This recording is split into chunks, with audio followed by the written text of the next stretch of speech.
Então, eu queria começar com aquele trecho inicial do Depois da Virtude, do Alasdair MacIntyre, que eu acho que é um bom ponto de partida para o que eu quero falar. Ele começa com uma experiência de pensamento. Imagine que as ciências naturais sofressem os efeitos de uma catástrofe. Uma série de desastres ambientais são atribuídos pelo público em geral aos cientistas. Motins generalizados ocorrem, laboratórios são incendiados, físicos são linchados, livros e instrumentos são destruídos. Finalmente, o movimento político Know Nothing, toma o poder e abole com sucesso o ensino das ciências nas escolas e universidades, aprisionando e executando os cientistas remanescentes. Mais tarde, há uma reação contra esse movimento e as pessoas procuram reviver a ciência, embora tenham esquecido em grande parte o que ela era. Tudo que eles possuem são fragmentos. Um conhecimento de experimentos desvinculados de qualquer conhecimento do contexto teórico que lhes deu significado, partes de teorias não relacionadas com os outros pedaços de teoria que eles possuem, instrumentos cujo uso foi esquecido, meios, capítulos de livros, páginas únicas de artigos, nem sempre totalmente legíveis. No entanto, esses fragmentos são reencarnados em um conjunto de práticas que recebem os nomes revividos de física, química e biologia. O MacIntyre ele faz essa experiência de pensamento porque a tese dele no livro é que isso aconteceu com a ética. A ética antiga era um conjunto de práticas e de conhecimento tácito também, que se perdeu. O que a gente tem é o discurso, no que sobreviveu dos textos, e sem o conhecimento desse ambiente, desses contextos, a gente não consegue entender direito o que é essa ética, o que ela visava fazer, como que ela funcionava. Essa é a tese dele. Eu estendo essa tese para a metafísica. Eu acho que, até porque para os antigos, para a tradição platônica, isso é muito claro, ética e metafísica não são disciplinas exatamente separadas. Eu acho que o que a gente tem de textos que a gente chama de metafísicos, inclusive falar de metafísica em Platão é filologicamente complicado também. A gente tem esses textos, mas esse contexto ele se perde e aí a gente não entende muito o que está acontecendo. E essa constatação é especialmente importante para mim, para o que eu tenho pensado ultimamente, porque acabou que eu me levantei a seguinte questão. Como é que isso que a gente está chamando de metafísica, como eu falei, filologicamente é complicado falar de metafísica indiscriminadamente para o que os antigos estão fazendo, mas o que a gente está chamando de metafísica? Como é que para os antigos, muitos deles, muitos textos falam que essa metafísica é a máxima felicidade humana, a vida feliz é a vida que tem a contemplação metafísica, e aí, para a gente hoje, metafísica é uma ciência vazia, ou mesmo quem gosta de metafísica, quem se interessa por um interesse intelectual, quando vai pegar um manual e ler, é até legal, é até interessante, mas a máxima felicidade humana não é. Então, o que aconteceu? Eu não acho que é simplesmente uma visão ingênua, Os antigos estavam errados, aí veio o Hume, mostrou que aquilo tudo é fantasia e hoje em dia a gente sabe que é uma bobagem, por isso que não encanta a gente mais. Eu acho que essa é uma visão ingênua. Eu acho que o que aconteceu foi justamente o que o MacIntyre está falando da ética. A gente perdeu o conhecimento tácito, a gente perdeu os contextos nos quais esses discursos que a gente entende por metafísica ganham o seu sentido e se tornam experiências humanas mais elevadas. E aí, minha investigação atual está partindo um pouco disso. Eu acho que faltam duas coisas para a gente. Estão faltando duas coisas para a gente. Primeiro, o substrato imaginativo. O pensamento abstrato ele não surge do nada. Nós não somos seres incorpóreos que já pensamos de um modo puramente noético. Aristóteles falava que a noesis vem da fantasia. Então, eu acho que a gente perdeu esse substrato imagético, é o que eu chamo de imaginário metafísico. Na outra vez que eu vim aqui falar de epicurismo, eu explorei muito essa ideia de imaginário metafísico, que não é uma teoria metafísica elaborada, mas é um mapa do mundo que a gente tem da totalidade, que é imaginativo e que é assimilado, às vezes inconscientemente, tacitamente, e não por uma elaboração discursiva. E todo mundo tem um mapa do todo. Ortega y Gasset falava muito isso. Todo mundo, para se orientar em cada uma das coisas, tem que ter uma orientação do todo. por mais que ela não seja boa, mas todo mundo tem. Todo mundo tem um mapa imaginário, né, na imaginação, do que é a totalidade do real. É o que eu chamo de imaginário metafísico. Então, assim, o nosso imaginário metafísico, essa é a coisa que eu defendi da última vez que eu vim aqui, é epicurista. Então, quando a gente lê Aristóteles, Plotino, aquela teoria não bate com o que a gente imagina que o mundo é. Então, aquilo soa inverossímil e a gente nem consegue entender, né? Então, o primeiro passo para fazer com que essas teorias nos levem ao assombro de novo é entender que é um outro imaginário que tem que estar presente aí, né? Isso aí é um caminho de investigação e eu acho que Platão é muito útil nesse sentido, porque ele fornece esse imaginário para a gente depois entender a coisa noeticamente, através dos mitos dele, que, portanto, para mim, não são, de modo nenhum, uma parte acessória da filosofia dele, mas o próprio fundamento para que aquele discurso leve à intelecção e leve à contemplação e ao assombro, né? Mas, em segundo lugar, esses discursos metafísicos, vamos chamar assim, né? Eles também não surgem do nada. Eles se ancoram num conjunto de práticas que dão, né, o seu sentido. Ou seja, prática e discurso se influenciam mutuamente e um dá o sentido, o peso e a medida do outro, né? É assim que eu acho um jeito frutífero de entender a metafísica antiga para entender tudo o que ela pretende realizar. E, felizmente, nos dias de hoje, nos estudos da filosofia antiga, tem toda uma linha de autores que está pensando justamente desse jeito, por influência do Pierre Hadot, que é uma grande inspiração para o meu trabalho desde o doutorado, né? E aí, isso para mim é importante. A gente estava conversando sobre isso em alguns momentos aqui desse encontro, né? Falar assim, o Pierre Hadot defende que filosofia antiga é modo de vida. Mas, né, como o Gabriel fala, não é tudo modo de vida? O que significa isso? Que ganho tem em falar que é um modo de vida? Que modo de vida, né? Eu não pretendo aqui resolver essa ideia da filosofia de um modo geral, nem sei se a filosofia de modo geral é modo de vida, e nem a filosofia antiga, mas talvez seja mais preciso falar, como o John Cooper, em modos de vida. Não é um único modo, mas modos de vida. Das diversas escolas têm propostas diferentes, tem muita coisa coincidente. O próprio Pierre Hadot, acho que ele entende que tem uma koiné aí, que é o que ele se apropria para seus interesses filosóficos próprios. Essa é a minha outra tese, que eu também não vou desenvolver aqui, que o Pierre Hadot, no fim das contas, é um filósofo existencialista contemporâneo, o último dos existencialistas, um epígono, né? Mas pensando em filosofia antiga, então o que a gente tem são esses modos de vida. E aí o interessante é saber o que existe de específico em cada um desses modos de vida. Em outras palavras, para mim, o que o Pierre Hadot está propondo não é uma tese, é uma metodologia. Então a gente tem essas várias metodologias para ler os textos da filosofia antiga. Entre os populares, a gente estava falando agora há pouco aqui dos filósofos analíticos contemporâneos que leem os textos da filosofia antiga como se os antigos fossem filósofos analíticos contemporâneos, né? Num jeito mais mal escrito, mais desastrado, assim. Eles deixam de entender muita coisa, mas eles têm o mérito de tentar colocar com clareza os argumentos que estão lá. Isso aí não é pouca coisa.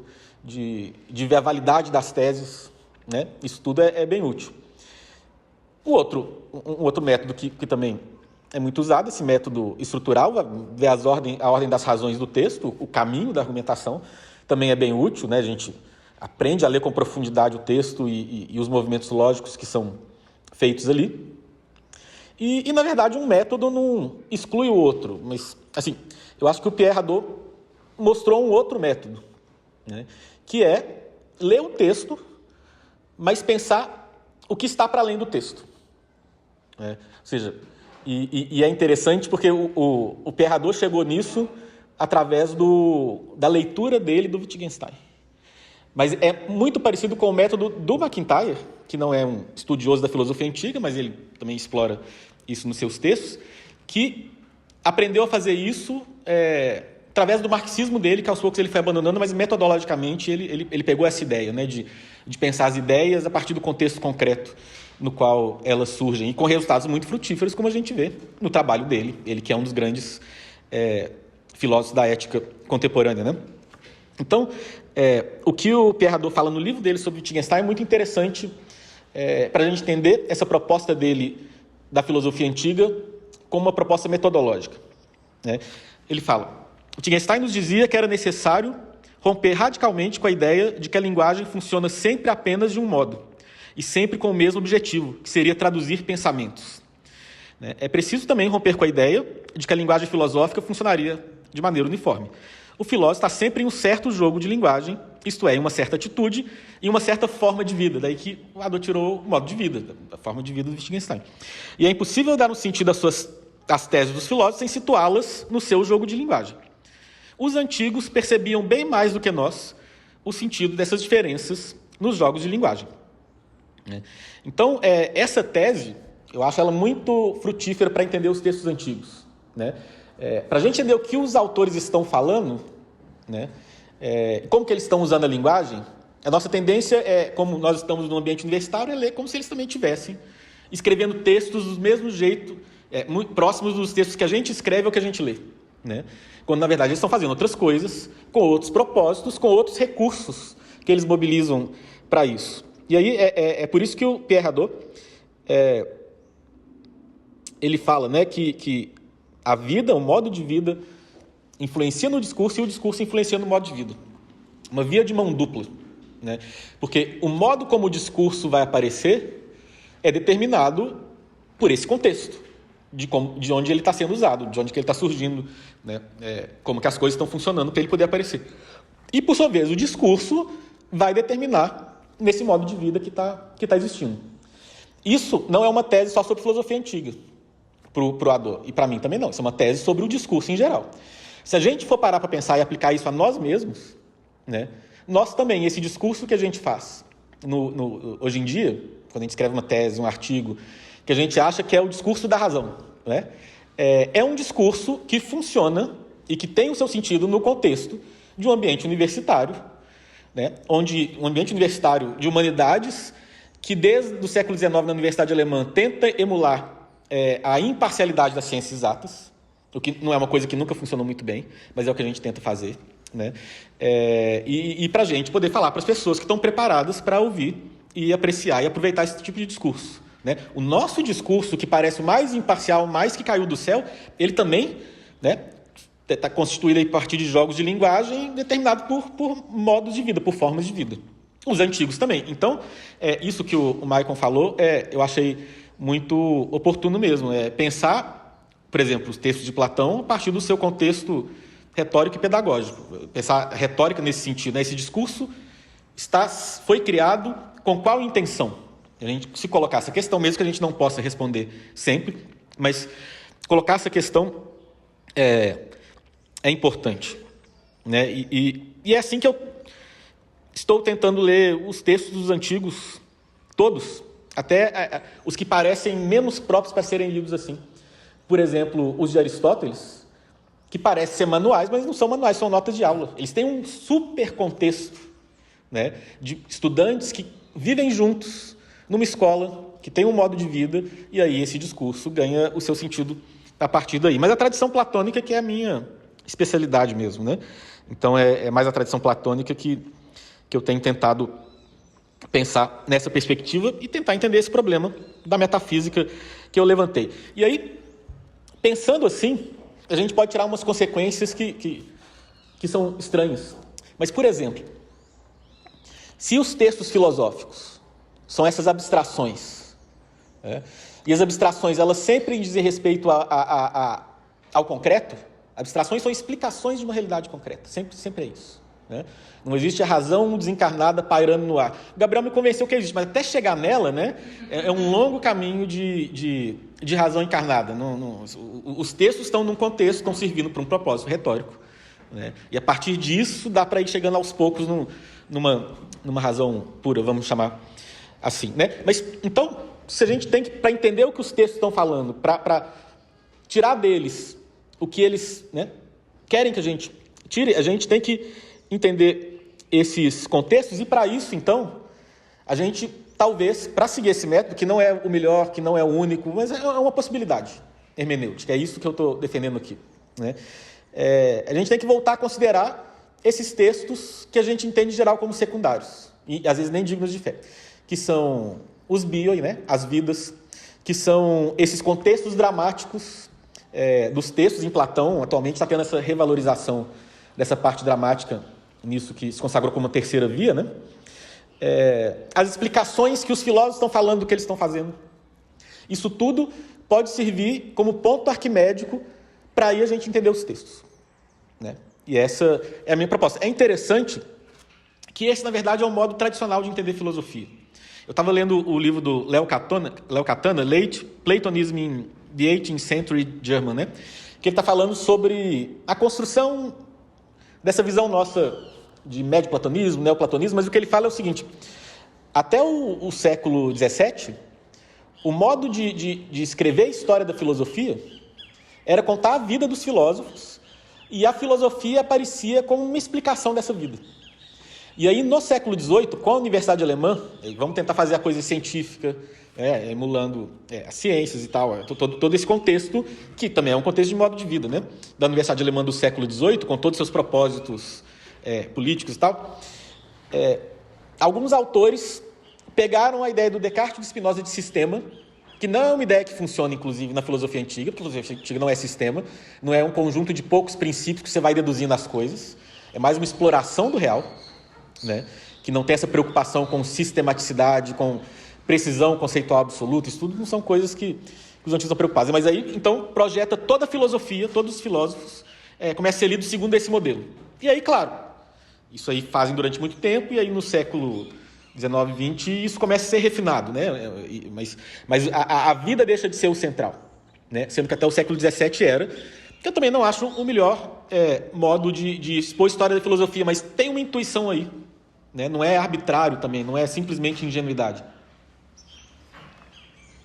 Tem uma intuição aí que se perdeu, né? Então, o que isso tem a ver com Platão, né? E tradição platônica? A partir dessas considerações metodológicas, o que eu proponho é ler Platão, não como um autor que está escrevendo artigos acadêmicos sobre as suas investigações teóricas, mas alguém que tem um projeto pedagógico. Um projeto pedagógico que tem intenções políticas. E os textos dele são textos que estão ou explicando, ou fazendo propaganda, ou lançando uma luz nesse projeto pedagógico. Em outras palavras, usar como princípio hermenêutico para entender Platão, como fundamento para entender os diálogos, esse projeto pedagógico dele. Né? Entender os diálogos, então, como explicitações desse projeto. E é um projeto pedagógico interessante, e tem dois pontos que vale a pena chamar a atenção para mim. Primeiro, ele é um projeto que se faz por oposição ao projeto de Sócrates. O Platão, talvez antes, ainda influenciado por Sócrates, ele tinha a ideia lá que ele foi concebendo aos poucos, e talvez se a gente lê os diálogos numa perspectiva temporal, a gente pode pensar que esse projeto está sendo elaborado, né? Mas, apesar de ser complicado pensar isso, mas assim, no fim das contas, a Academia de Platão, ela, quando ela é criada, tem a Academia de Sócrates já, a escola de Sócrates, né? Então, é aquilo que a gente estava falando nesse debate. Os diálogos de Platão têm sempre essa intenção retórica de falar, né, de propor, de mostrar por que os jovens da aristocracia ateniense, dos outros lugares que quiserem ir lá, devem ir na escola dele e não numa escola da escola de Sócrates, ou uma escola do tipo da de Sócrates, que é mais voltada para a virtude política e para a sabedoria prática. Platão tem que mostrar por que alguma coisa a mais é necessário. Então tem essa polêmica toda. Então é daí que a gente pode ler toda essa configuração que ele faz, essa distinção entre o filósofo e o sofista, né? Que é injusto com os grandes sofistas, como a gente estava conversando aqui, né? Protágoras, o que ele propunha, provavelmente, isso a gente consegue ler nas entrelinhas lá do discurso de Protágoras, no Protágoras de Platão, que tem lá umas ligeiras sacanagens, né? Mas a virtude que ele está propondo é o que Aristóteles depois vai chamar de frônesis, né? Essa sabedoria prática para a pessoa guiar a própria vida e poder guiar a comunidade, poder ter um papel político, né? A educação retórica é toda voltada para isso. E o que Platão está mostrando, por exemplo, na República, é que só isso não basta. né? A frônesis não é o suficiente para dar conta da natureza humana, porque a natureza humana tem esse aspecto, como o Michael falou, que está para além do sensível, a gente pode chamar de transcendente, talvez. Em segundo lugar, essa proposta de Platão, então, ela não é a proposta dos sofistas. A proposta dos sofistas é uma proposta... Tem todos os desvios que Platão aproveita e usa para poder condenar, né? Mas quando ela é bem intencionada, ela é essa educação sistemática para a prudência, uma educação que a cultura grega já tentava providenciar. Como a gente estava falando, né?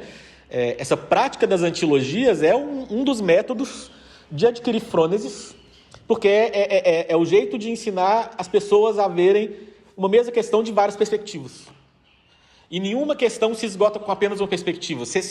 Ter uma prudência, ter uma sabedoria de vida, é saber olhar as coisas dos vários pontos de vista. Que é uma coisa que a tragédia já fazia no nível comunitário. E aí, estão desenvolvendo isso mais no nível individual, né? Mas para Platão, então, só isso não é suficiente. E aí ele propõe essa educação que ele entende como um processo de ascensão da alma, né? E essa proposta dele tem um livro que me colocou muito nesse trilho, que é um livro até difícil de encontrar, do Paul Olson, que chama Journey to Wisdom. Ele mostra como que esse ideal pedagógico, entendido como um caminho de ascensão, vai de Platão até, passando pelo neoplatonismo, por Agostinho, Idade Média também, né, por Boécio, chega até o Dante, e o Olson, ele fala que esse ideal ele morre depois da tentativa de renascimento dele no platonismo florentino. É a tese desse livro, né? Ele faz esse panorama geral, mas eu acho interessante entender essa tradição platônica antiga nessa perspectiva. Antes de tudo, antes de ser uma teoria, né, um logos, é um projeto pedagógico, né, de formação do ser humano, que é entendido como um processo de ascensão. Uma ascensão da alma, né? E eu acho que esse é um bom modo, uma boa perspectiva para ler Platão, que traz seus frutos, né? E aí, se a gente pensa assim, o livro 6 e 7 da República, eles se tornam fundamentais para a gente entender os textos de Platão todos, porque ali tem a exposição mais clara desse ideal pedagógico. Então, esse caminho de ascensão ele está explicado com mais detalhe justamente nesses livros da República. E aí, tem uma coisa que é interessante. E aí, para pensar, qual que é o modo de vida platônico? O que Platão tenta mostrar na República, ao meu ver, é que, ao contrário dessa visão corrente que a gente acha, por exemplo, na comédia, né, em Aristófanes, e nos outros, né, o Bruno Grip foi meu colega na UFMG, professor da UF, atualmente ele escreveu o mestrado dele sobre essas comédias e os fragmentos, tal, né, que falavam de filosofia, e ele percebeu que durante uns 5 anos, nesses 5 anos ao redor das nuvens, era meio que uma moda escrever comédias fazendo piada com o filósofo, né? Virou um top 5 anos, uma moda tal, depois passou, né? Ou seja, estava surgindo essa nova figura na sociedade, ninguém entendia o que era, e via como, né, um ser humano atópico, ridículo, e essa visão levou até condenação de vários filósofos, perseguição e o que culmina com a morte de Sócrates, né? Então, o que Platão está tentando mostrar, a meu ver, é que o filósofo não é uma pessoa diferente, estranha e específica. Tudo bem, Sócrates ele é definido pela atopia dele, sim. Mas o que aparece na República é que o modo de vida filosófico ele não é exatamente um modo de vida específico. Ele é a realização plena da humanidade, das potencialidades humanas. Não é viver de um jeito diferente, mas assim, se você levar tudo que a natureza humana tem, né, especialmente superior, até o limite, esse é o filósofo. Então, quem que é o filósofo? O filósofo é aquele que tem a virtude que todo mundo tem, mas num nível superior, porque é fundado na gnosis. Ele tem a prudência, igual os sofistas tentavam ensinar, igual os políticos deveriam ter, mas num nível superior, porque ela é ancorada na percepção do real, da totalidade do real. Ele conhece as coisas como todo mundo, mas ele mira para a totalidade, né? E é por isso, por ser o ser humano que se desenvolveu à excelência, que atingiu o ápice da paideia, que é uma paideia não específica para uma técnica específica, mas é uma paideia que se dirige à integralidade do ser humano, né? E ele é aquele que consegue ir até o limite disso, né? É por isso que ele pode ter esse papel proeminente na política. Essa que é a ideia. E aí no livro 5, então, ele pinta uma imagem desse filósofo antes de explicar como que é a educação dele, né? Então, o que ele fala basicamente é isso, né? Que esse filósofo, a inteligência dele está se dirigindo para aquilo que é imutável, para aquilo que é eterno, ou seja, ele tem esse conhecimento, ele usa a inteligência humana no seu nível máximo, né? Ele entende o real em mais profundidade. Mas ele não só entende, ele ama essas coisas. Então, ao lado do conhecimento, o eros é fundamental aqui. E por ele conhecer e por ele amar, isso se transforma nessa virtude superior, né? Então, no livro 5, né? Mas que diremos daquelas pessoas que enxergam as coisas em si mesmas na sua essência imutável, né? E também ele fala, né? Não diremos da mesma forma que amam as coisas que são objeto da ciência, né? Então eles amam esse objeto da ciência, objeto da noesis, né? E amam a ciência na totalidade, não renunciando a nenhuma de suas partes, né? E também os homens que são assim, eles devem ter sinceridade, porque não admitem a mentira, e eles amam a verdade. O eros é importante aqui, né? E eles buscam os prazeres que a alma experimenta em si mesma e menosprezam os do corpo porque descobriram um prazer maior, né? Nunca é uma questão de negação, é questão de descobrir uma coisa que é maior, que inclusive nunca é um abandono do corpo, mas é um novo modo de se relacionar com o corpo, não com apego, não com cobiça, né? Mas com desprendimento e com a razão, né? E um homem assim é moderado e de maneira nenhuma é amigo das riquezas, não tem estreiteza de espírito, já que ele tende incessantemente a abranger no conjunto e na totalidade as coisas divinas e humanas, e por aí vai, né? Então, como ele conhece a verdade num nível superior e ele ama essa verdade no nível superior, a virtude dele é uma virtude no nível superior. Então, reparem, não é alguém que tem um modo de vida diferente, é alguém que está realizando plenamente a humanidade, porque ele conhece tal como um ser humano pode conhecer no máximo possível, né? E aí a virtude dele decorre disso. Então, é interessante porque esse ideal do filósofo está sendo pintado por Platão aqui, ele, do jeito que Platão está colocando, é muito próprio de Platão, claro, mas ele tem prefigurações na cultura grega, né? Os gregos, quando leem isso, ou ouviam Platão falando, eles tinham modelos de personagens que amaram mais os princípios e escolheram os princípios que regulam a realidade e estiveram dispostos a pagar o preço por isso. Para mim, a prefiguração por excelência de alguém que faz isso é a Antígona, na Antígona do Sófocles, né?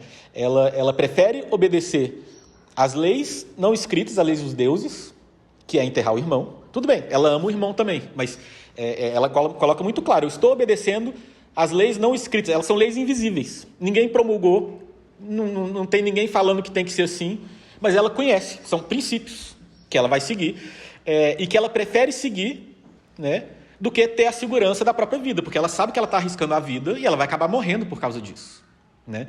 Então, o que acontece com Sócrates, e o Sócrates da Apologia, não estou falando que tem uma influência direta, mas estou falando que tem esse personagem no horizonte cultural grego aqui, né? Sócrates vai morrer também, aí o Sócrates é isso, mas num nível mais geral. Sócrates, ele está disposto a morrer porque ele não vai parar de tentar viver desse jeito e exortar as pessoas a viverem desse jeito, buscando os princípios que vão regular a ação moral, em vez de seguir o nomos, as leis da cidade, o que as pessoas acham que é conveniente no momento, né? Então Sócrates está fazendo isso, mas antes dele, Antígona já tinha feito isso, né? E é isso que o filósofo tem que fazer, inclusive, justamente, Ele tem que conhecer tão bem esses princípios, conhecer o todo e o lugar que o humano está nesse todo, né? E amar isso de tal modo que isso se torna mais importante do que a própria vida. O que é fundamental para que ele adquira virtude superior, porque nesse nível ele vai ter verdadeira coragem, por exemplo, o verdadeiro desprendimento, né, a temperança, e etc. A largueza de alma, né, a psique e tal. Então,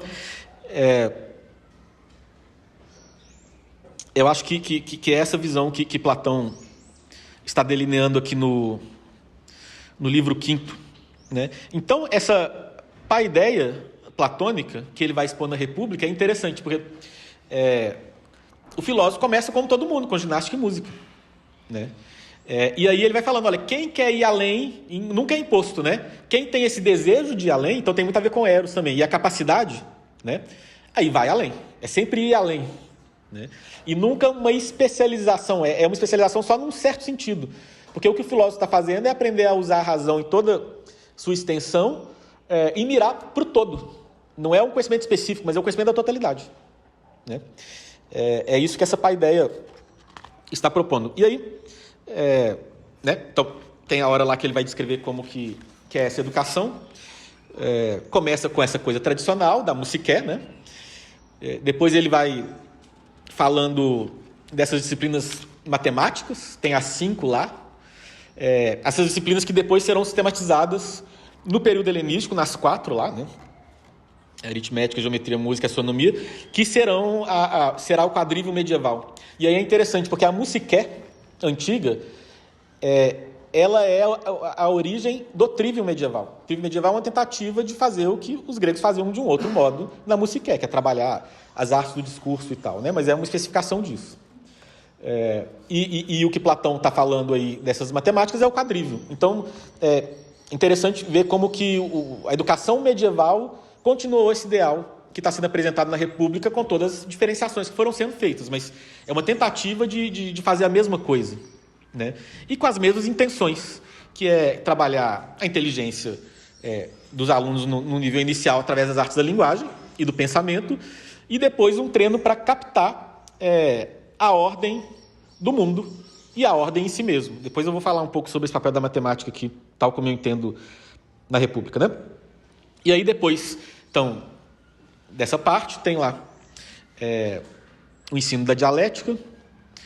No meio disso, né, sempre tem essa coisa assim de a pessoa vai servir a cidade, vai ter 15 anos de vida na guerra, na política e tal. Isso é importante porque isso aí é o modo como se desenvolve a frônesis. O que Platão está falando é que o filósofo ele tem essa frônesis, e não apenas ela, ele tem alguma coisa que faz essa frônesis ser elevada a um nível superior também, né? Mas ele está vivendo o caminho de uma pessoa normal, virtuosa, que está se desenvolvendo para ser um frônimos, né? Pensar aristotelicamente. E aí, depois ele tem a prática da dialética, e quando ele tem essa visão da totalidade do real, o bem aparece como uma possibilidade cognitiva para ele, e depois disso ele pode servir plenamente a cidade, né? Ter essa vida política. Aí repare o seguinte, essa hora que o Gabriel cortará meu microfone. Se a gente lê a Ética de Aristóteles na perspectiva desse ideal pedagógico de Platão, que é entendido como o ideal pedagógico humano, a gente pode falar que existe um modo de vida em Aristóteles, que está sendo ensinado na Ética, que é muito próximo do modo de vida platônico. Por quê? Você tem um primeiro momento, em vez de pensar assim, em duas possibilidades, a vida política, virtuosa política, e a vida teorética, né? Todo mundo tem que desenvolver a vida virtuosa política. Todo mundo é chamado a isso, não é todo mundo que vai desenvolver, mas todo mundo que quer ser uma pessoa prudente vai desenvolver essa vida. O coroamento dessa virtude política é a frônesis mesmo, né? E algumas pessoas são chamadas para dar o passo além e ter essa vida teorética, viver essa vida teorética, que não é tão diferente assim, tem as diferenças, né? Claro que Aristóteles tem as diferenças, mas o ideal é o mesmo, né? Você usar a inteligência no nível superior, conhecer a realidade e os seus princípios, ter uma visão da totalidade e dos princípios do real, né? Essa é a vida theoretikos bios de Aristóteles. É um modo de vida também, mas não é um modo de vida como a gente pensa, por exemplo, os cínicos, né? Que aí é muito específico, mas é um modo de vida filosófico que é a realização máxima das potencialidades humanas. É nesse sentido que, então, a ética de Aristóteles, nessa perspectiva, se torna um grande manual de filosofia como modo de vida, né? E aí, só que acontece o seguinte, a gente tem que também ler com cautela essa proposta pedagógica da República, porque, em primeiro lugar, ela é um ideal. É assim, como seria a educação ideal do filósofo desde que ele nasceu até os 50 anos. Esse ideal ele nunca aconteceu. Ele depende da cidade ideal para existir, né? E como a cidade ideal não existe, nem por isso Platão desistiu desse projeto pedagógico, inclusive ele criou a academia para que ele ocorresse, né? Então, você tem um ideal, mas você tem uma prática que é inspirada nesse ideal, mas que não corresponde a esse ideal. Em segundo lugar, Platão, em outros momentos, na República, em outros textos, ele apresenta esse caminho anagógico, esse caminho pedagógico de ascensão, em outras perspectivas e com algumas coisas modificadas, né? Então, é interessante isso. O substrato imagético está aí. A alegoria da caverna ele está contando, através de uma imagem, o que esse processo pedagógico é e o que ele pode fazer com o ser humano, né? E isso é muito importante, porque é através da alegoria da caverna que a gente capta a dimensão existencial desse projeto, né? Como ele é capaz de nos transformar e como que ele é bom para nós. Eu estou usando existencial aqui sem pudor nenhum, porque o Pierre Hadot usa, e o Pierre Hadot usa porque ele é um existencialista mesmo. Ele está projetando filosofia existencialista na antiguidade, mas essa é a hermenêutica dele que desvelou tudo o que ele, de fato, eu acho, percebeu nos textos, né? Então tem todas essas conotações mesmo aqui. Depois, o que o próprio Platão vai indicar quando ele faz a comparação. Aqueles níveis de conhecimento da linha dividida são os princípios desse projeto pedagógico de ascensão. É interessante que Plotino, na Enedum 6, fala justamente, olha, a gente tem que fazer uma ascensão da alma, mas não é uma ascensão que a gente faz com os pés ou com carruagens, é o despertar do olhar contemplativo da alma. E o que é isso? Basicamente, se a gente pegar a República de Platão, que Plotino conhecia muito bem, é a gente saber ir ativando todas essas potências de conhecimento humanos, da eicasia até a nois. Em caso de Plotino ainda tem uma coisa além, né? Mas no caso de Platão... E aí, esses níveis de conhecimento dessa linha, isso é uma coisa muito complexa, é cheio de problemas, parece fácil, mas é um conjunto de pegadinha, tal como Platão gosta de fazer, né? Ele coloca os nomes para confundir, mas é para a gente meditar. Uma coisa importante de Platão, ele nunca vai explicar tudo mesmo, porque como esses textos são propagandas da escola dele, é para confundir, é para despertar curiosidade, para mostrar que tem muita coisa boa ali, e aí quando a pessoa fala, não entendi muito, então entra na minha escola. A proposta nunca foi contar tudo para as pessoas fazerem a matrícula lá na academia, né? É assim que eu leio.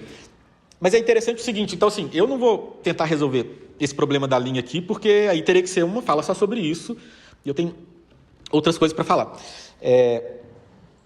Mas eu acho que cada um desses níveis de conhecimento tem um lugar no processo pedagógico. A palavra eicasia ela é interessante, porque, e aí traduzir ela é complicado, porque tem a ver com imaginação mesmo, com imagem, e com suposição, conjectura, né? O que eu acho que ele está falando aqui? Eu acho que ele está falando, e o exemplo que ele dá é da sombra, ele dá o exemplo visual, igual ele dá o exemplo da cama, mas na prática, e é interessante, porque quando ele vai dar um exemplo de eicasia, não é a eicasia da cama, a eicasia da marionete e tal, é a eicasia da justiça. Então ele está falando de conhecimento sensível, mas daquilo que a gente não vê a justiça.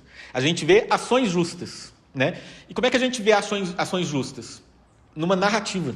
Então, eu acho que a eicasia, na verdade, na prática, ela está ligada à diégese, à narrativa.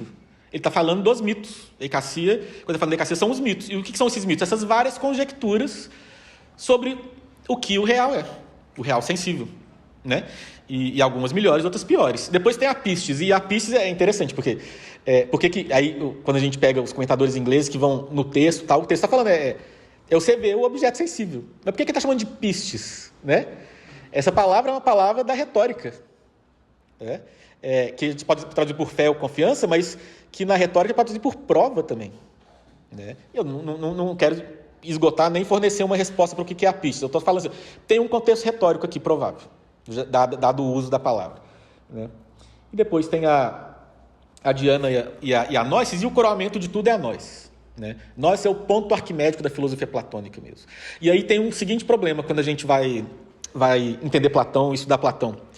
Nós é um ponto cego da nossa cultura. Quando a gente está lendo Platão, e Platão está falando da nois, é igual se a gente fosse cego e estivesse ouvindo um texto filosófico sobre a cor. Né? A gente não aprendeu a identificar na nossa experiência do conhecimento quando a gente está fazendo nós. Por quê? É todo mundo filho de Epicuro e de Hume aqui. Né? A gente é nominalista. Então, a gente aprendeu a ignorar a nós e pensar que tudo são representações e esquemas imaginativos. É isso que a gente entende do conhecimento. E o que Platão está falando, tem uma outra coisa. Né? Eu estudei platonismo anos e anos e estava completamente perdido até que um filósofo contemporâneo, o Bernard Lonergan, me deu uma luz. Ele explicou o que era intelecção para mim. E é interessante que o método dele, do Lonergan, tem aquele livro, Insight, que é um dos livros mais difíceis do século XX, mas que ele está chamando a atenção para esse ponto. E o que ele fala é o seguinte, o importante é fazer um exercício de autoapropriação disso que ele chama de insight, mas que é a nós. O primeiro insight é a nós dos antigos. Né? Ou seja, não é só fazer uma teoria, vou delimitar discursivamente o que é a nós. Sim, não, eu vou entender, eu vou reconhecer quando na minha mente eu estou fazendo a nós. Né? Eu tenho que entender o que o texto está falando, a realidade a qual o texto está se reportando. E como é que a gente faz isso? Não precisa ler o livro do Lonergan, eu nem recomendo, porque o livro mais complica do que explica, na verdade. Do jeito que Platão ensinou, através da matemática, da aritmética e principalmente da geometria. E é interessante, porque Platão não deixa isso tão claro, mas Plotino, na Enéida 1.3, que é uma glosa nesses livros de Platão que falam sobre o processo pedagógico, ele fala que o filósofo deve estudar a matemática. Eu vou até ler aqui para vocês. O filósofo deve estudar a matemática. É bem curioso o jeito que ele formula. Deve ensinar a matemática para sua habituação, a compreensão e a confiança no incorpóreo. Para que vai estudar matemática? Para a gente se acostumar com o incorpóreo e para a gente confiar que ele existe. A gente reconhecer, a gente experimentar e reconhecer. Né? É isso. E isso a gente vê por exemplos. Assim, eu sou péssimo em matemática, mas 2 teoremas já resolvem o problema. Assim, né? Então, por exemplo, quando a gente pega um triângulo e aí faz a demonstração, que eu não sei qual que é, mas um dia na escola eu fiz, que a soma dos ângulos internos de um triângulo é 180 graus. Né? A experiência todo mundo de matemática é a seguinte, faz a demonstração, não entendeu, fica lá pensando, e de repente, ex aequines, subitamente, entendi. É isso que é a nós. E olha que curioso, a gente está imaginando o triângulo, só que a hora que a gente entendeu esse teorema, né, essa demonstração, a gente captou alguma coisa da realidade desse triângulo, da natureza desse triângulo, que a gente não está vendo. O triângulo continua o mesmo, ele não mudou nada, mas nosso conhecimento do que o triângulo mudou completamente. Ou seja, tem algo que faz parte da nossa consciência do que o triângulo que não é mais sensação, que não é mais imaginação. E o triângulo que a gente está imaginando, eu posso imaginar um triângulo, eu posso amarelo, pequeno, posso imaginar um verde grande, né? Posso ver vários triângulos diferentes. Só que essa demonstração que eu fiz, ela é válida para todos os triângulos que existem, que existiram e que existirão. Não vai mudar. É imutável e eterno. O que é uma coisa que parece tão normal, a gente aprende na escola, entediado, mas significa que o ser humano, que é um ser corpóreo, ele tem uma abertura para o que é universal, eterno e necessário. Esse é o grande paradoxo humano, que a gente está aprendendo na aula de matemática o tempo todo e não percebeu. E as consequências que Platão tira disso são assombrosas, né? A gente vê isso no Fédon, vê na República e tal. Então, assim, é isso. A gente, através de demonstrações matemáticas, a gente entende o que é a nós. A gente faz essa autoapropriação do que é a nós. E provavelmente é isso que estavam fazendo nesse projeto educativo. Ensinava algo agora, você está na nós aqui. E é claro que isso aí, Platão vai dar a entender na República. Isso aí é um prelúdio. A nós para valer vai ser na hora da dialética. Mas a hora que a gente acostumou com a geometria, e aí a aritmética, e a aplicação disso no mundo sensível, que é a astronomia e a música, né, a gente conseguiu isolar esses atos de conhecimento, identificar eles, saberem que eles existem. Por que a gente tem rios e rios de comentário sobre o que são as formas inteligíveis hoje em dia e ninguém entende o que é? Porque a gente não entende o que é noesis. O noeton, na verdade, é a coisa mais simples. E nem dá para explicar direito. O inteligível é aquilo que é o objeto da noesis. É isso. Se a gente sabe a hora que a gente está fazendo noesis, a gente sabe a hora que a gente captou o inteligível. É uma experiência também. Não é uma teoria, não é uma hipótese. É o objeto do nosso pensamento mais elevado, que é a noesis. E é isso que o platonismo está ensinando a reconhecer. É um processo de reconhecimento. Não é uma teoria que Platão apresentou num paper acadêmico e aí o pessoal tenta refutar. É um processo pedagógico de autoapropriação dos atos cognitivos humanos, que culminam com a noesis, que tem o seu objeto próprio, que não está num mundo das ideias, que está num outro lugar. Como a gente não entende o que é noesis, o mundo das ideias, a gente tem esse mundo aqui e tem um mundo que é esse aqui, mas mais fantasmagórico, mas a gente concebe ele imaginativamente. É lógico que não é isso que Platão está falando. Existe uma realidade que tem os aspectos sensíveis, que a gente capta pelos sentidos, mas tem uma quarta dimensão. Descobrir o inteligível, descobrir a noesis, é descobrir uma quarta dimensão do real, que é a dimensão mais importante, porque a possibilidade de existir um triângulo que tem essas relações necessárias nele, tipo que os ângulos internos serão 180 graus, essa possibilidade, ela existe, e aí a gente tem que usar a palavra existência com cuidado aqui no sentido analógico. O que é isso? O platonismo é um projeto de pesquisa em aberto, que é interessante, projeto de pesquisa em aberto que foi cortado aí, depois dos platonistas de Cambridge e tal, só que agora ele reviveu na filosofia analítica, na lógica modal, que eles estão achando que estão fazendo lógica modal, mas quando eu vi o meu amigo explicando o que era, eu falei, vocês estão fazendo platonismo e chamando de lógica, mas, então, a possibilidade do triângulo, com todas as relações necessárias que ele tem, existe, mesmo que nenhum triângulo exista, enquanto possibilidade. É por isso que foi recuperado na lógica modal, quando fala de mundos possíveis. Porque é um jeito de entender isso. São a estrutura, a ordem que é necessária que exista se a coisa sensível existir. Essa possibilidade dessa ordem existe, não concretamente, mas tem um modo de existência aí, mesmo que a coisa concreta não exista, sensível. Mas a coisa concreta, o triângulo sensível concreto, ele não existe sem essa possibilidade dessa ordem. Por isso que tem uma relação ontológica aí de anterioridade e posterioridade. Mas, assim, e aí é complicado entender o que significa essa participação. Como eu falei, é um projeto de pesquisa. Aristóteles foi para um lado, outros autores da academia foram para o outro, Platão foi para outro, Plotino foi para outro, mas o que está em jogo aqui é isso, Você tem essa quarta dimensão do real. O real não é só o que a gente recebe pelos sentidos, mas a gente consegue captar dimensões do real também pela nossa inteligência. E a nossa experiência da realidade é isso tudo junto, porque não é só o filósofo que faz noesis. O filósofo é aquele que reconhece que está fazendo. Existir como uma consciência humana é estar vivendo na perspectiva da noesis o tempo todo, apesar de ser uma maneira confusa. A outra, então tem esses princípios também. A outra, o outro panorama desse caminho de ascensão que Platão faz, por incrível que pareça, é assim que eu leio, Até publiquei o artigo na revista aqui, Fundamentos do pessoal da UFOP sobre isso. Está no banquete de Platão, no discurso de Sócrates. Aquele caminho de ascensão do belo, que é tão difícil entender o que é, o Festugier ele interpreta quase como um exercício espiritual que leva a uma contemplação mística. O Padre Vaz entende como um exercício dialético que vai culminar na noesis da forma do belo. Mas quando a gente lê essa passagem, ao meu ver, o que Platão está falando aqui é desse modo de vida filosófico. Desse modo de vida filosófico que é um caminho de ascensão, mas da perspectiva do belo e do eros.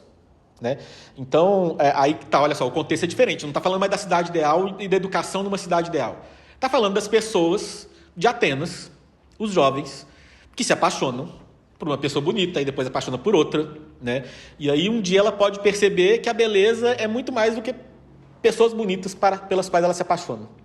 E ela entende que existe a beleza da alma. Platão provavelmente está falando da experiência dele, que um dia se apaixonou por Sócrates. Não porque ele fosse bonito, porque ele não era, mas porque ele tinha uma alma bela. E aí, se apaixonando por essa alma bela e querendo, o que significa se apaixonar por uma alma? Né?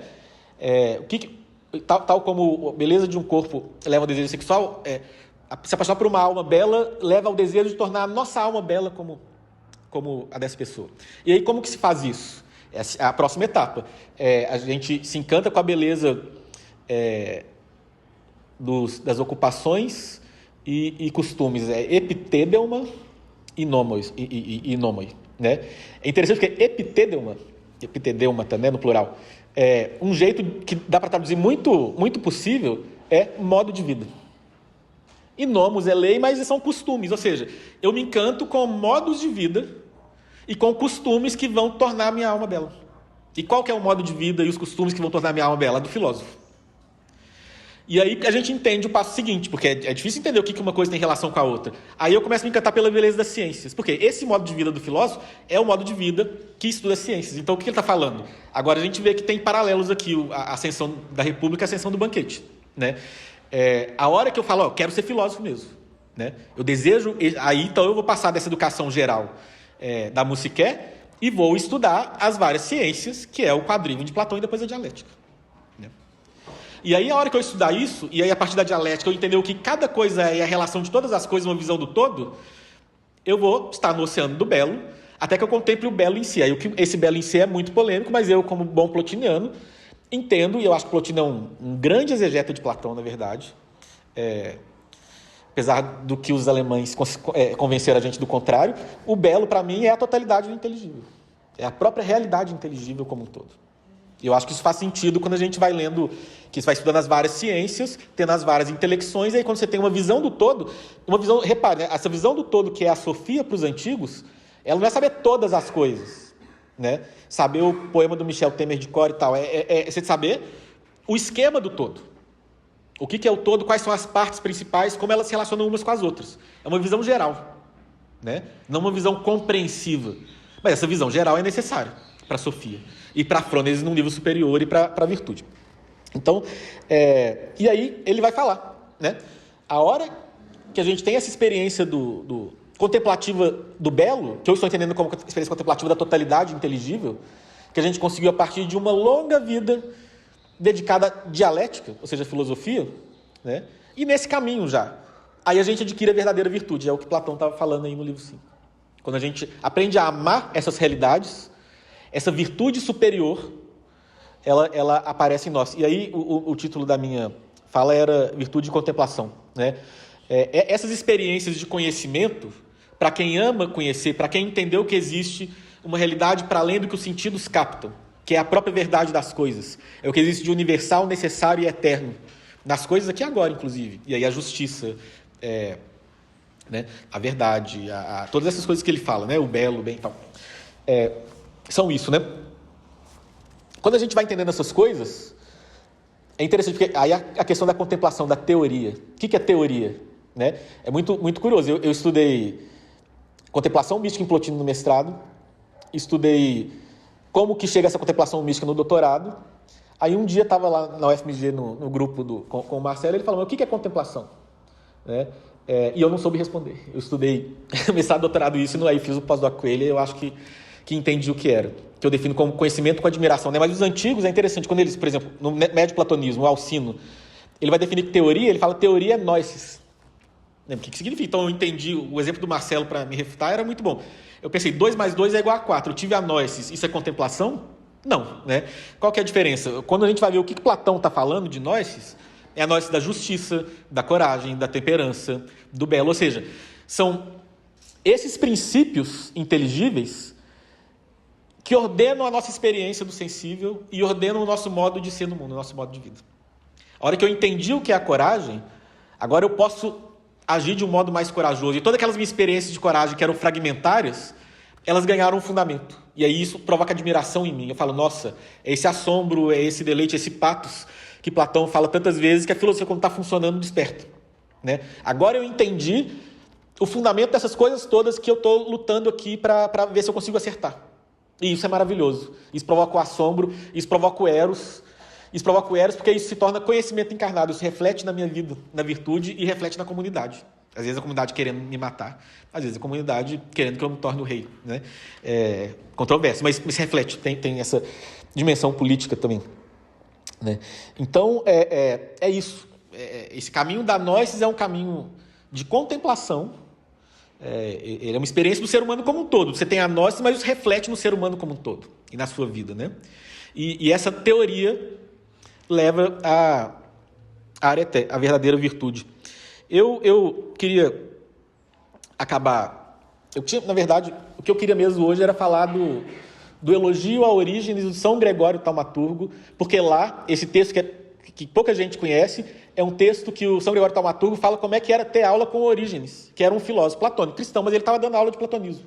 Então a gente vê na prática como que era ter uma aula de platonismo, não na academia, mas nesse ambiente do médio platonismo aí, em Alexandria, inclusive, né?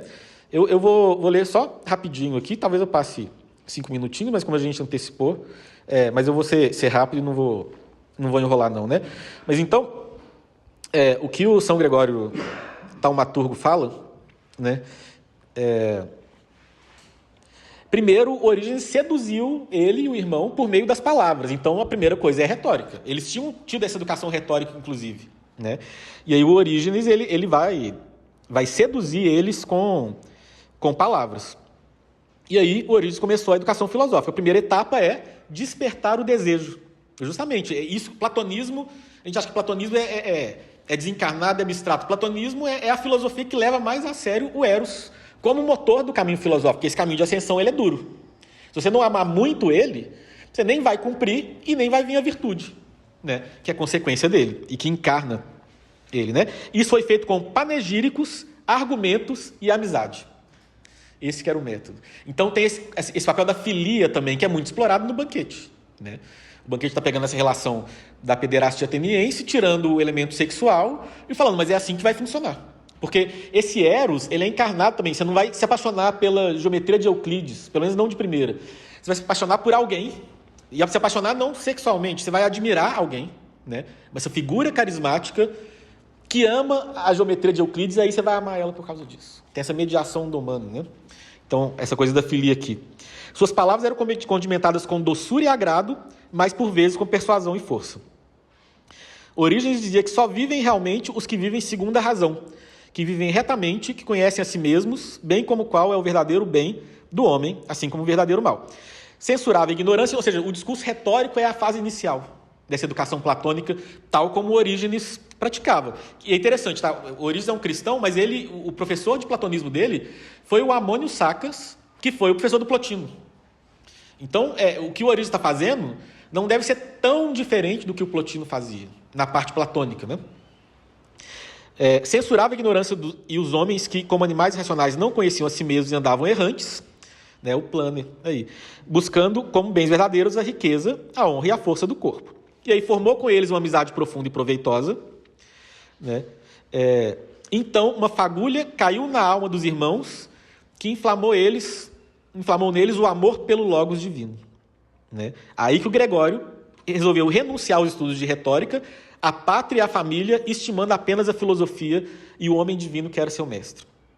Quando se decidiram pela filosofia, aí sim, Orígenes passou a trabalhar o terreno da alma deles, retirando o enganoso e prejudicial e estimulando o que era bom e verdadeiro. O método era o socrático, por meio de perguntas e da prática da dialética. Mas também usava doutrinas e persuasão, misturava, né? Ele sabia o que era adequado para cada momento. E é interessante, não tem um currículo fechado, seguir um método didático. É um mestre que se relaciona com um discípulo. Isso funciona muito bem, porque tem o eros, mas porque o mestre tem também a noção do kairos, o que é oportuno em cada momento. Então, inclusive, essa educação toda esquemática que está aqui na República, a gente vai ver aqui na prática no Orígenes, ela vai sendo dada em momentos diferentes, dependendo da situação da alma e do interesse do aluno. Né? No começo, ele sentiu a dificuldade de descobrir o verdadeiro e o falso, bem como admitir e seguir o que a razão estabeleceu. Essa é uma habilidade a ser formada. Também prestar atenção em um raciocínio intricado ou numa exposição longa. Mas houve progresso, habituaram-se com isso, seguiu o raciocínio dos princípios até consequência, As doutrinas que aprendiam era como o despertar de um sonho. Passaram a não mais assentir com a primeira coisa que ouviam e superaram ideias arraigadas que haviam antes tomadas como verdadeiras, né? Então, uma vez que dominaram a arte da dialética, passaram a estudar as ciências. Aí está nesse modelo do médio platonismo, ética, física e teologia, que é o que a gente chama de metafísica, né? A física, na qual aprendiam sobre o cosmos, seu governo, bem como cada um de seus seres, em suas características, natureza e constituição. Com isso, formava-se em suas almas uma admiração pelo mundo. Então, você vê, a teoria como Talmadzen também. A geometria, que por sua solidez era como que fundamento e base de tudo, e a astronomia, pela qual Orígenes elevava a alma de seus discípulos. Então, repare como está misturado, não está no esquema aqui de Platão, né?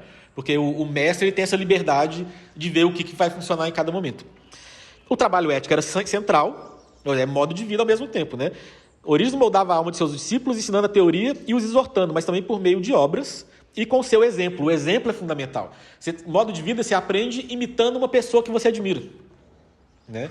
Isso está claro também no texto do Justino, que não vai dar tempo de mostrar aqui, mas que o Justino fala que, e inclusive na tradução, não capta o poder da palavra central que está lá, ao meu ver, que é sinucia, conviver, estar junto com o mestre. É assim que se assimila, é mais orgânico do que esse modo que a gente tem pedagógico hoje, mais impessoal, de uma aula assim, expositiva, né? É uma convivência. Ensinava-os a serem sensíveis à dor, indiferentes ao mal, disciplinados, constantes, semelhantes ao Deus e felizes, bem como terem os costumes moderados, serem tranquilos e sábios. Fazia-os refletir sobre as paixões da alma. Então, tudo que era aprendido era incorporado na vida da pessoa, através, inclusive, como conversando mesmo, né? Distinguindo as raízes do mal e do racional, tomando consciência do que há de melhor neles, que é a parte espiritual. Com isso, Gregório passou a desprezar o que nascia da parte inferior, os prazeres, concupiscências, dores e medos. Quando nasciam na alma, já os rechaçava. Provavelmente a partir de Logos mesmo, né? Como o Michael falou.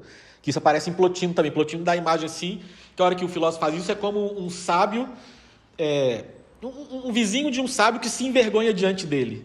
Isso aí são as partes irracionais da alma diante do logisticon, quando ele é o logisticon de um filósofo, né? E, por sua vez, ele nutria e cultivava o que brotava da parte superior até que chegasse à plenitude. E assim nasceram as virtudes. A prudência, que julga os movimentos da alma a partir da ciência, dos bens e dos males, a temperança, que escolhe retamente, a justiça, que dá a cada um que se deve, e a fortaleza, que dava segurança a tudo isso. E, por fim, a teologia. A teologia no sentido filosófico mesmo, que é o conhecimento a respeito do autor de todas as coisas.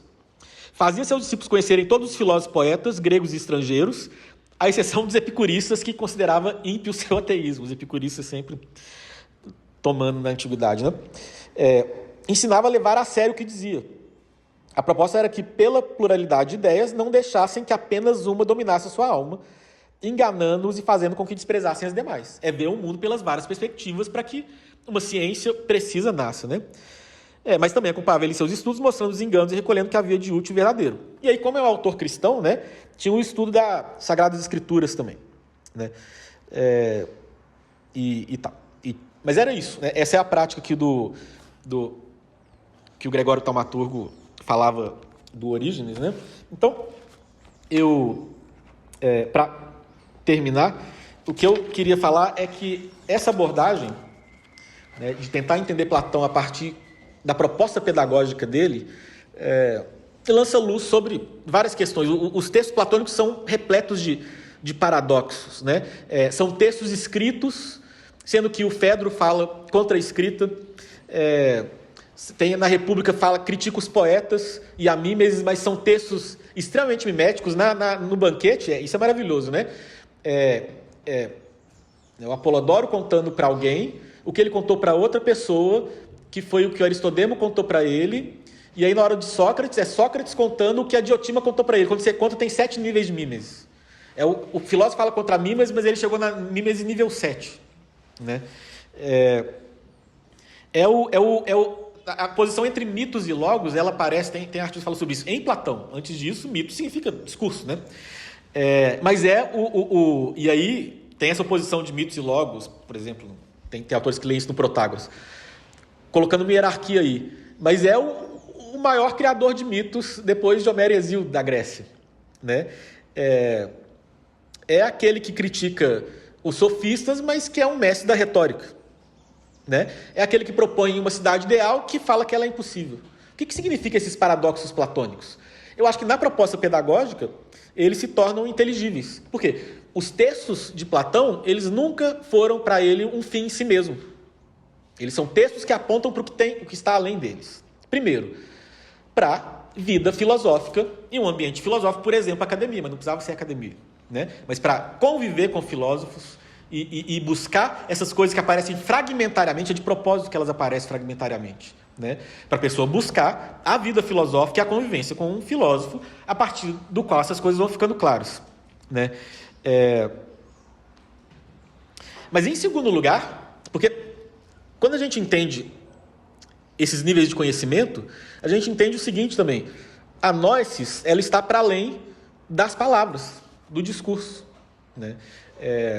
Você pode ter uma intelecção, e aí para você explicar com palavras essa intelecção, pode ser muito difícil. Inclusive, o principal jeito de ter uma intelecção é usar as palavras na dialética, né? Mas a gnosis, ela não é o logos. Então, essa ideia que a gente tem contemporaneamente, que tudo é texto, que pensar é conversar consigo mesmo, que é uma ideia que está no Sofista de Platão, inclusive, né? Isso é adiando. A gnosis, a faculdade superior do homem, ele capta esse inteligível que não é um conjunto de palavras. E a prova que não é um conjunto de palavras é que um papagaio pode recitar o Fedro, né? Mas ele não vai entender o que o Fedro está dizendo, porque ele não vai ter a gnosis daquilo. Ele captou só o logos, né? Então tem esses níveis. O logos vai ser uma imagem da gnosis, que nunca vai dar conta da totalidade que a gnosis é. Mas é o que a gente tem para comunicar e para lidar com o pensamento discursivo, né? Então, os diálogos estão sempre apontando para essa intelecção que está para além das palavras, né? E apontando para esse modo de vida no qual essa intelecção pode se tornar possível e constante. E é isso que eu tinha para falar.